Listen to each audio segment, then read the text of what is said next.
Assalamualaikum warahmatullahi wabarakatuh. Halo teman-teman, perkenalkan nama saya Dewi Yuliani.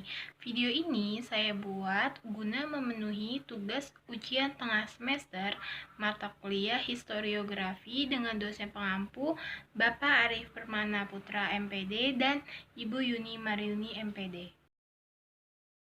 Dalam historiografi Eropa klasik ini, saya mengambil tokoh sejarawan yang bernama Titus Livius dengan karyanya yaitu History of Rome.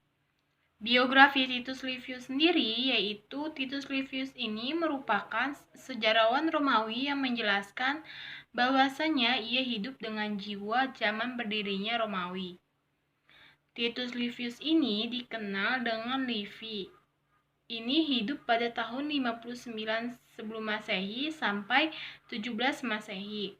Lahir dan wafat di Patavium, Venezia, Italia. Silsilah keluarga Livy ini sulit bagi digali karena bukti-buktinya kurang. Tidak ada catatan tentang karir awal dari Titus Livius ini. Menurut Britannica.com, Livy ini tidak terjun dalam dunia politik dan forensik di Patavium. Livy ini terkenal sejak naiknya Augustus pada 31 sebelum Masehi. Ia menulis buku tentang Romawi. Hal itulah yang memaksanya untuk pergi ke Roma untuk menyempurnakan kajiannya yang berisi tentang pendirian Romawi dan kehidupan masyarakat Romawi. Livius meninggal pada usia 80 tahun pada masa pemerintahan Augustus. Salah satu karya tulis yang Titus Livius tulis ini adalah The History of Rome atau Sejarah Roma yang merupakan sebuah karya sejarah yang ia tulis yang menjadi salah satu karya terbaik.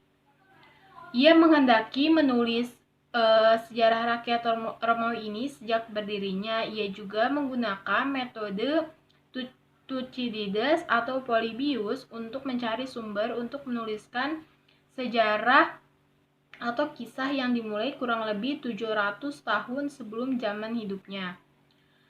Dalam tulisannya terlihat ia mengagungkan Romawi sebagai sebuah bangsa yang besar dan bangsa penakluk baik politik, budaya maupun moralitas. Mungkin karena persahabatannya dengan Kaisar Augustus atau permintaan dari pihak kekaisaran menyebabkan tulisannya menjadi karya sastra sejarah patriotik bermoral. Keunggulannya bukan pada ketepatan peristiwa, tetapi pada keunggulan sastra dan kemampuan intelektual, imajinatif, filosofi, dan pandangannya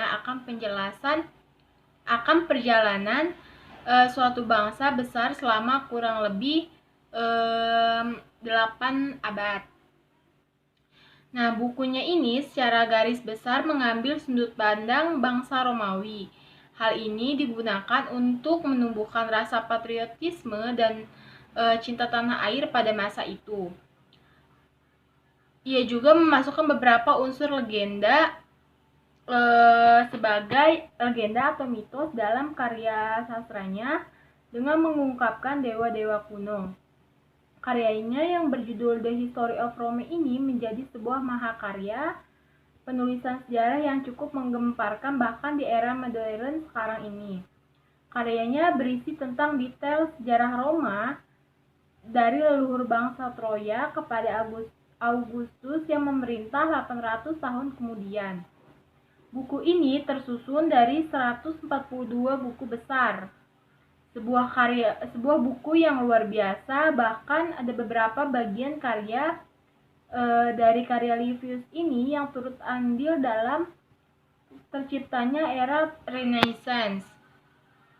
Dan semua karya tulisnya hingga kini masih dikagumi.